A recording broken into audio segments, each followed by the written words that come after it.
Bem, então vamos lá continuando na questão 24 dessa prova de Guaxupé. Na questão 24, a pergunta é a seguinte: utilizando a linguagem metafórica, o texto O Mundo enaltece a individualidade, desconsiderando o caráter relacional dos sujeitos. B. Indica a necessidade de padronização. C. Reconhece a multiplicidade de perfis. E D. Valoriza a subjetividade, reconhecendo a importância da diversidade. Lá no texto fala sobre diversas fogueirinhas, e cada fogueirinha tem uma característica. Então, sabemos pelo texto que a ideia, a intenção principal não é valorizar só uma fogueirinha, mas cada fogueirinha tem uma característica específica. Então, podemos descaracterizar enaltecer a individualidade, desconsiderando o caráter relacional dos sujeitos. Cada uma tem sua individualidade? Sim, porém não desconsidera o caráter relacional dos sujeitos. B. Indica a necessidade de padronização. Não fala sobre padronização. Reconhece a multiplicidade de perfis e propõe regulação. Seria a mesma coisa que a padronização, o que não ocorre na ideia do texto. D. Valoriza a subjetividade, reconhecendo a importância da diversidade. Essa D é a mesma coisa que a subjetividade aqui, faz a mesma ideia que o individualidade. Enaltece a individualidade, né? Valoriza a subjetividade. Cada fogueirinha é única, porém todas elas, né, se relacionam entre si, cada uma tem a sua característica que contribui para as outras. Então, importância da diversidade. Resposta, letra D. Texto 2. Você pode ir lendo o texto 2 enquanto vou passando, você pode ir pausando o vídeo. Finalizando a leitura do texto 2, nós já podemos fazer a questão número 25. Repara que nessa questão número 25, a gente pode eliminar toda essa primeira parte aqui. É só embrumação. A gente pode ficar apenas com essa pergunta. O texto é narrado a partir da perspectiva de, ou seja, quem é, que tipo de pessoa que está narrando o texto. Vamos observar que as opções apresentam como mãe, menina, garoto, idoso.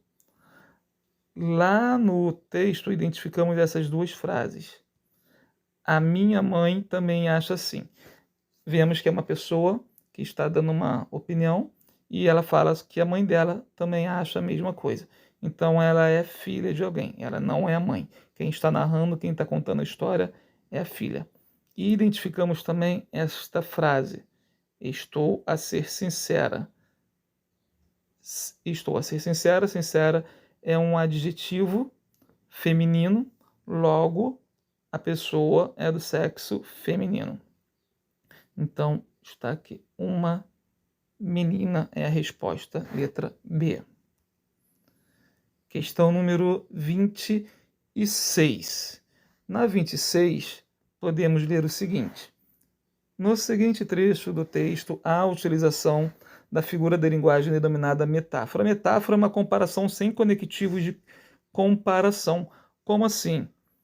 Repara que na frase, a minha mãe também acha assim, que o corpo é casa. O corpo é casa é uma afirmação. Uma afirmação que pega traços semânticos da palavra casa e estabelece para a palavra corpo, como delimitação física, como o lugar onde habita. Então, aspectos de casa são transferidos para a palavra corpo, mas não com telhado, janela, porta, por exemplo, né, que pertencem também à ideia de casa, mas só alguns outros traços, como aconchego, lugar onde habita. E se eu colocasse nessa frase um conectivo como? Ou o conectivo igual? É igual, ou o verbo parece, se assemelha. Bem, se eu coloco esses conectivos, a figura de linguagem passa a ser comparação. Então, só em eu utilizar esses conectivos, a figura de linguagem muda. Se na frase tem uma comparação, como é o que ocorre aqui, corpo e casa, mas não aparecem esses conectivos, conectivo como, igual, o parece, então não há a figura chamada comparação, e sim a figura chamada metáfora. Outros exemplos: João é leão, Maria virou uma arara. Essas frases são afirmações que são comparações, só que sem conectivos. Questão número 27. O jacaré é um bicho indisposto, eu sei, gosto muito dele, mas temos aqui o mais duas vezes. Já podemos parar por aqui. Por quê? A gente observando que no texto já tem destacado essas duas conjunções, nós já vamos direto para o enunciado. O uso repetido da conjunção mais no trecho acima estabelece uma relação semântica de. Nós, lá no estudo de período composto, nós identificamos, nós verificamos, né, que existem vários tipos de orações. Orações coordenadas, orações subordinadas. Dentro das subordinadas, nós temos as substantivas, temos as adjetivas e temos as adverbiais. Dentro das coordenadas existem 5 classificações: aditiva, adversativa, explicativa, alternativa e conclusiva. Na adjetiva nós temos restritiva e explicativa. Na substantiva nós temos lá mais 6 tipos e na adverbial temos 9. Então, cada uma dessa classificação ela possui conjunções específicas, conjunções características. E esse mais, ele está dentro das conjunções coordenativas adversativas.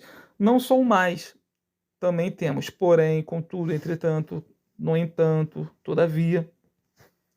E aí, quando nós vemos no texto essas conjunções, nós de cara já lembramos dessa classificação coordenada adversativa. E o que é uma adversidade? É uma oposição, uma contrariedade. E é justamente o que ele pede. Ele pede para identificar essa relação semântica. O que é a relação semântica? O sentido trazido pela conjunção, né, pelo conectivo, à frase, à relação entre as duas orações. A primeira oração com a oração que vem depois. Sabemos que o mais é adversativa, então já podemos procurar logo aqui a que possui essa nomenclatura. Está aqui, a adversidade, introduzindo ponderações a estilo narrador. Eliminamos conformidade, porque conformativa é uma subordinada adverbial. Ignoramos causalidade, porque causal também são conjunções lá das subordinadas adverbiais. Ignoramos explicação. Explicação é uma coordenada? Sim, é uma coordenada, porém, no mais não pertence à explicação, à classificação da explicativa, e sim da adversidade. Questão número 28. A respeito do conceito de beleza, o texto "O paraíso são os outros" reafirma padrões? Bem, nós identificamos, conseguimos ler no texto que ele não fala sobre padrões, né, sobre reafirmação de padrões. Pelo contrário, ele fala da subjetividade que a gente considera uma pessoa feia ou uma pessoa bonita. Por exemplo, no caso, coisas também, né, animais. Eu gosto de animais, mas ainda esquisitos e vulgares. Os bichos só são feios se não entendermos seus padrões de beleza. Um pouco como as pessoas. Ser feio é complexo e ele diz que pode ser apenas um problema de quem observa. Então a questão da beleza, da feiura, está em quem observa, segundo ele. Bem, então ele não reafirma padrões, pelo contrário, né? Dá para entender que não há padrão. Letra B. Propõe novas maneiras de padronizar o conceito de beleza? Não, o texto em nenhum momento faz essa proposição. Letra C. Indica que a beleza é um conceito simples. Não, pelo contrário, né? Ele falou aqui justamente que é complexo. Tá aqui. Ser feio é complexo. Ou seja, padrão de beleza, ser feio ou bonito, não é simples. E letra D, relativiza padrões, indicando que o julgamento da beleza depende da perspectiva do observador e de seus valores. É justamente o que traz lá no início. Pode ser apenas um problema de quem observa. Então, a resposta da 28, letra D.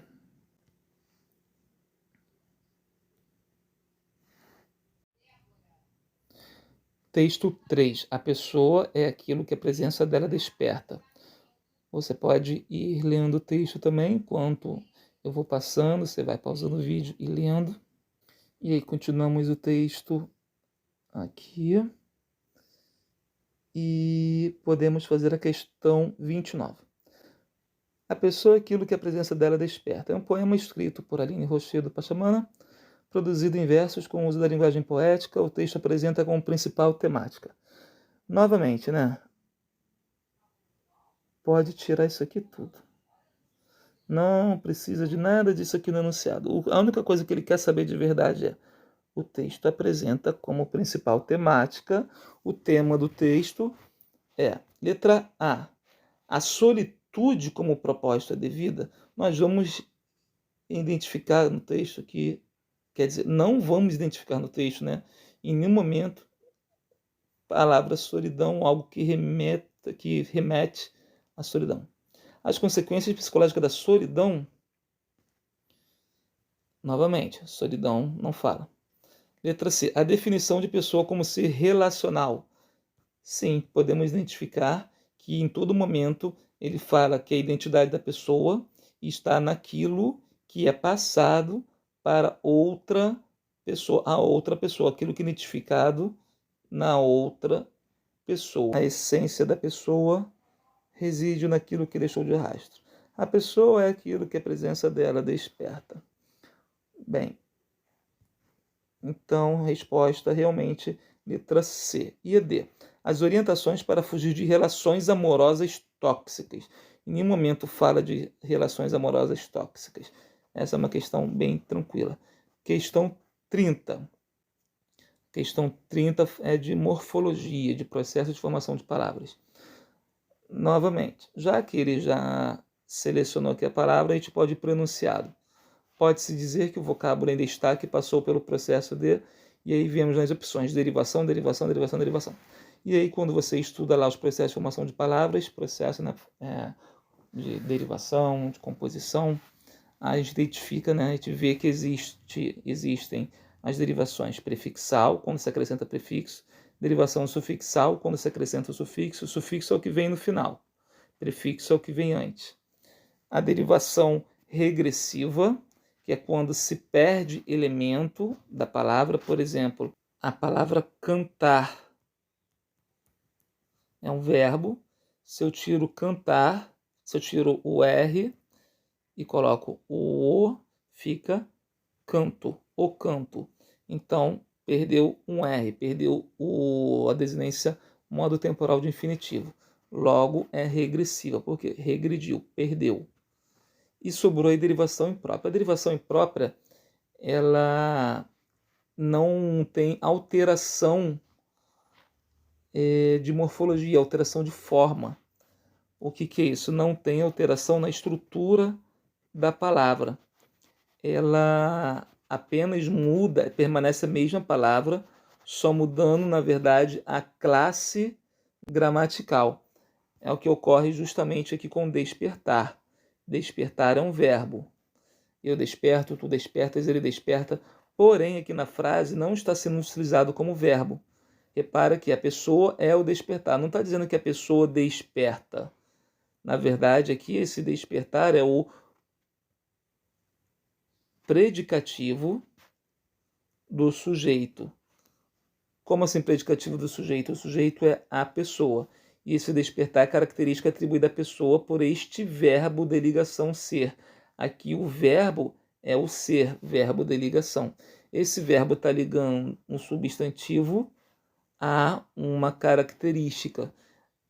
E essa característica é trazida por meio da palavra despertar. E a palavra despertar, originalmente, é um verbo. Se eu pego a palavra despertar sozinha, ela é verbo. Porém, aqui, ela está sendo usada como substantivo. Por quê? Principalmente porque também tem esse artigo o.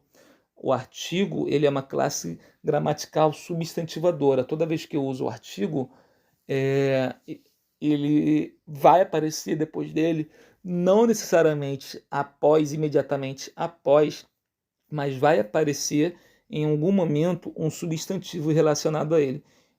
Posso colocar na frase assim: o lindo cachorro, ou lindo cão. Lindo é adjetivo, tem o artigo o, só que lindo não é substantivo. Esse artigo o está se referindo ao substantivo cão. Então, depois do artigo, tem que vir um substantivo. Não necessariamente logo após, mas vai vir um substantivo. E o que ocorre aqui é justamente isso. O despertar, ele virou um substantivo. Então, derivação imprópria é a resposta. Letra B. Beleza, pessoal? Foi mais uma prova aí, mais uma correção. Compartilha, se inscreve, curte aí, deixa aquele comentário, tira dúvidas, qualquer coisa, só fala aí nos comentários e a gente ajuda vocês a resolver essas questões aí de concurso. Grande abraço, bons estudos.